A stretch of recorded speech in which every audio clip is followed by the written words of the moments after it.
Hello everyone, my name is Jen and welcome to the Book Refuge and welcome to a fun little romance this or that video. So I was reached out to by the love librarian, Caitlin, and her and another booktuber wanted to do this. It's kind of a tag, but it's also like a bit quicker than that, so this should be kind of a quick video. Just depends on how much I want to ramble.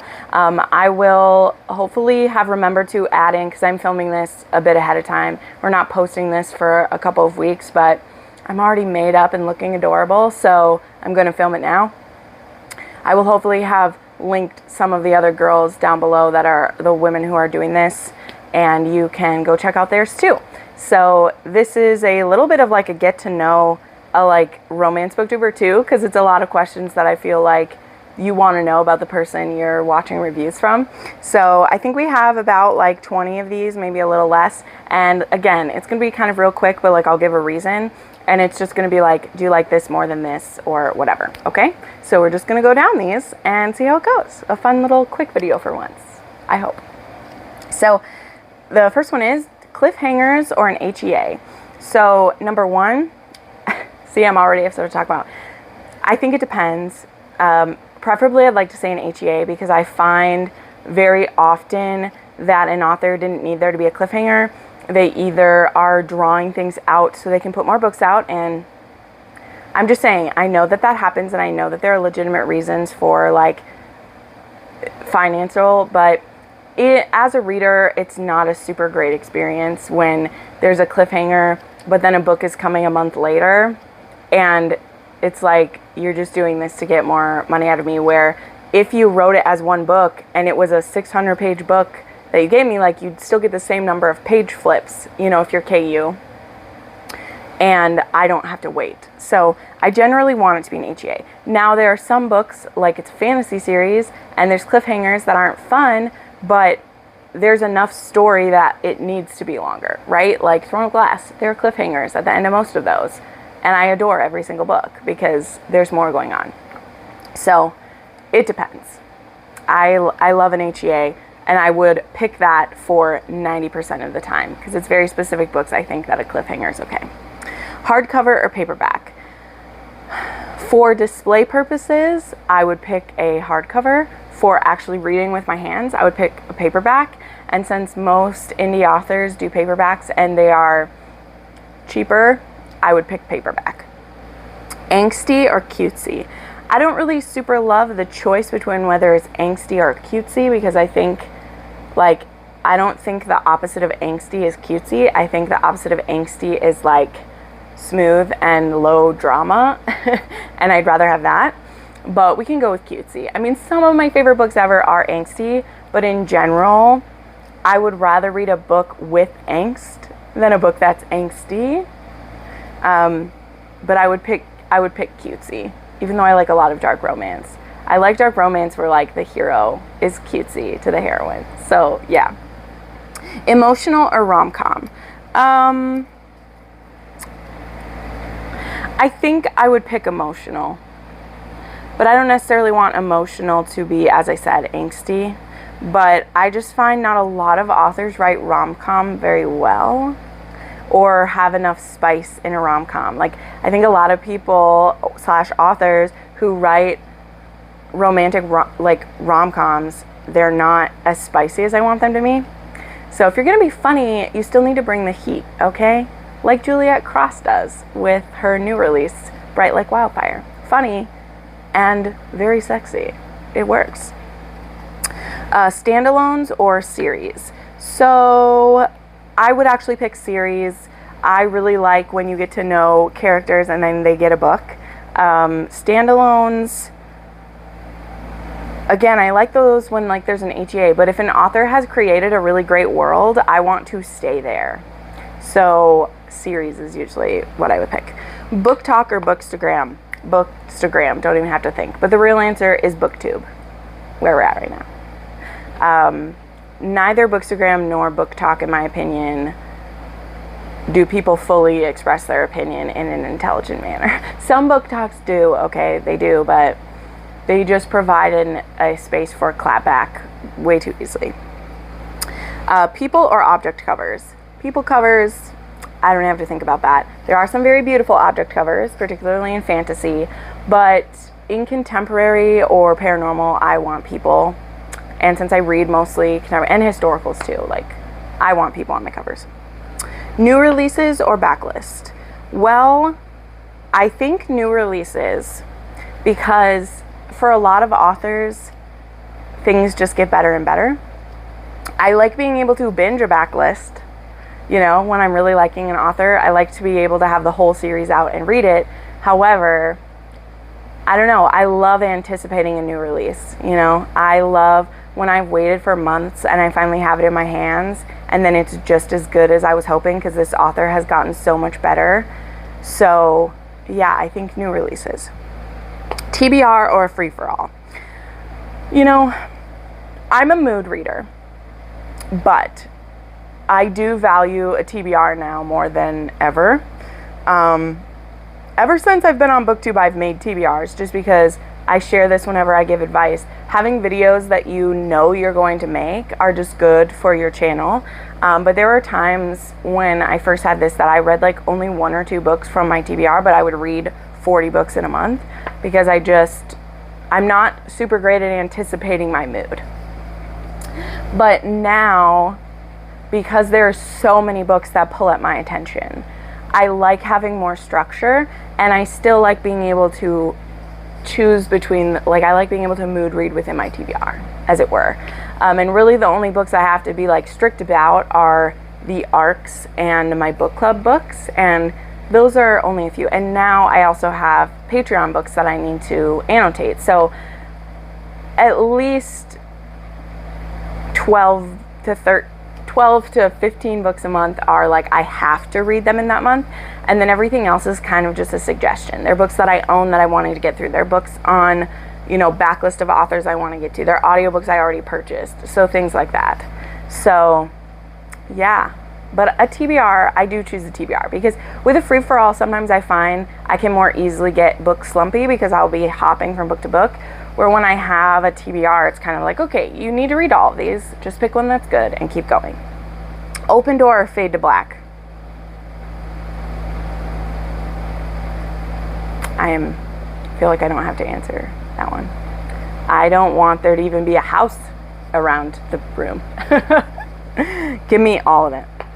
Audiobooks or ebooks / paperback? I would pick ebook or paperback just because I feel like that is most applicable to every situation. I mean, yeah, I can bring an audiobook anywhere, but there's still some times where I can't have an audiobook in where I could have an ebook or paperback, and specifically my ebook. Like, if I did have to lose every other option and only had one, I would pick ebooks because there is like no scenario where I couldn't read it.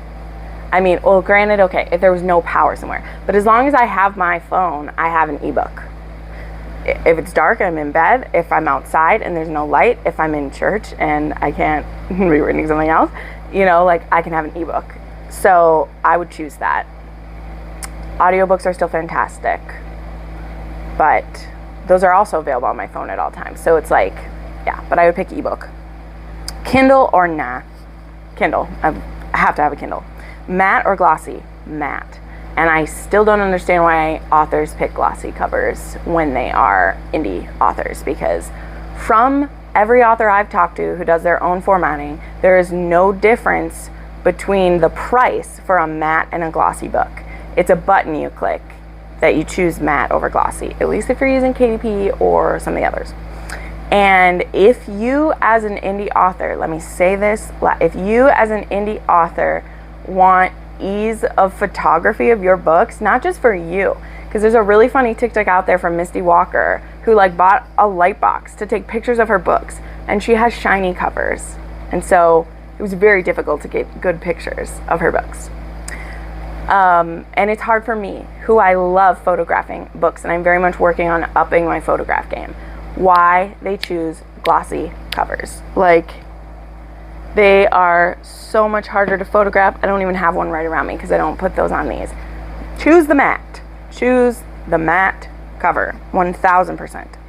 buddy read or fly solo? I choose to fly solo. Even when I do buddy reads, I don't like to do where we read 100 pages and then talk or whatever, because again, I'm a mood reader. So one day I might only read 10 pages and the next day I might finish the book. And so when I used to do buddy read, I used to buddy read a lot more often with just friends I'd made on BookTube, or with a couple, a couple subscribers. Like, we were friends and we would do buddy reads on Discord. And like, I don't like hitting certain milestones. I just want to have a date that we finish it by, and then we'll talk about, like, we can talk about it as we read it and being like, oh, did you get to this part? But I just would rather talk about it when we're finished. So I like to fly solo, and then when we've both read the book, we can talk about it.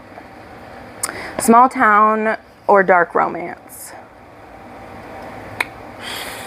I'm going to choose dark romance. There also is, like, that was a weird comparison. There are a couple of these that I think the comparison's a little weird, because like small town, that could be dark still. Like, small town doesn't mean that it's a light contemporary. They usually are, but it doesn't mean that. Like, you go to a small creepy town where there's a man who lives in a castle there and everyone's scared. Like, that could be a dark romance. So dark romance to me is more of like a subgenre, and small town is a trope, in my opinion. So I don't know, I picked dark romance because I think there's more options in that. New adult or adult? I choose adult, because even adult romance can have younger kids. Like, if you want them to be younger, you can do that, but I choose adult. Sprint read or marathon read? Again, I think by marathon they meant like take your time finishing the series. But for me, like, marathoning is when you don't stop and you read them all the way through. So unless sprint is supposed to be like you're just getting through one and then stopping, I'm not sure where we're going with either or. But I would probably choose marathon because, like, I love doing this with a series. I recently did it with the Reynolds Restoration. Love that. I did it with the Sons of the Survivalist. Think of some bigger series I love doing that with. Like, I loved marathoning the Deliver series by Pam Godwin, or the what else have I done it with? Oh, back in the day, I did it with Fiona Cole's, like, Voyeur series. I love when all the books are out and I can just read one a day or more than a day and go through them. Alpha or Sweetheart Hero? I'd probably pick Alpha. I don't think alphas always have to be alpha holes. And, like, honestly, Sweetheart Heroes don't always take what they want, and that can bother me a lot. I want them to be more assertive. Multiple or one at a time books to be reading, although MMF is a fun time too. I always have multiple going. I absolutely do, because if I get stuck in a book or it's not working, I like to be able to switch through another book. I usually have a book that I'm physically reading, and in this case, now that I have Patreon reads, like, I always have a physical book that I'm annotating. I have a Kindle book, maybe a couple, and then an audiobook. Lately, I haven't had as many audiobooks going. I don't know, I just haven't been as in the mood for audiobooks. That's been interesting. The lighting is starting to irritate me. Anyway, a baddie heroine or a damsel in distress? So this is tough, because I think a lot of heroines are put as damsel in distress, but they're not necessarily, like, weak. But I've shared this over the past, like, year or so. Bitchy heroines, badass bitches, have really been my thing, because I like watching a woman soften for a man just as much as a man softening for a woman. In fact, I like it even more, because it just works for me when a man can just completely take her over and win her over. Like, Brutal Vows, one of my favorite books of this year. Love that. And then the last one was a slow burn or Instalove. And man, this is a debate for me, I have to tell you, because I've read both done very well. I do like Instalove sometimes, although usually that's in, like, a fated mate, or it's just drawn out in a way I don't expect it to be. But I think I would pick slow burn, just because I want to feel the connection. You know, like I want there to be sex. And I think there can be sex early in a book and they still be growing towards love, and it can be a slow burn in that way. And I know some people want them to be in love before they have sex, but I don't necessarily need that. But I think I would pick slow burn. The thing is, the percentage of slow burn is a thing for me. Now, for me, a slow burn can be 50% into the book, right? Whereas Instalove, maybe they are having sex in 10 to 20% in or something, or they're feeling super deep feelings that early. Where a slow burn for me, I like a slow burn, it can take between 50 to 70%. But when we start getting past the 3/4 mark and we're still like insecure about the person, or we haven't fucked yet or even kissed yet, like that's difficult for me. There's always an exception, but if we're talking about preference, I prefer a slow burn, but like not a slow burn. Does that make sense? But I lean more towards slow burn than Instalove. So, all right, that is all of the this or that I was sent. You could totally do this as a tag if you wanted to, because I know, like I said, there will be a ton of other romance booktubers putting up their video the same day that I am. So, like I said, I will try to list some of them down below. Maybe we'll make a playlist of them. But you can make this too. If you're a new romance booktuber and you're looking for a tag, people don't do tons of tags anymore. They usually do the newbie tag and then like that's it. This could be a fun. Tell us your romance this or that so we can get to know you a little bit. Thank you so much for my patrons and my channel members who make it possible for me to do this full time and just be able to build my community the way that I am. If you're interested in supporting my channel, because like I said, I do this full time, all the income I make is directly from supporters like you. You can check out my links down below. Thank you so much for watching this video, and I'll see you next time. Bye.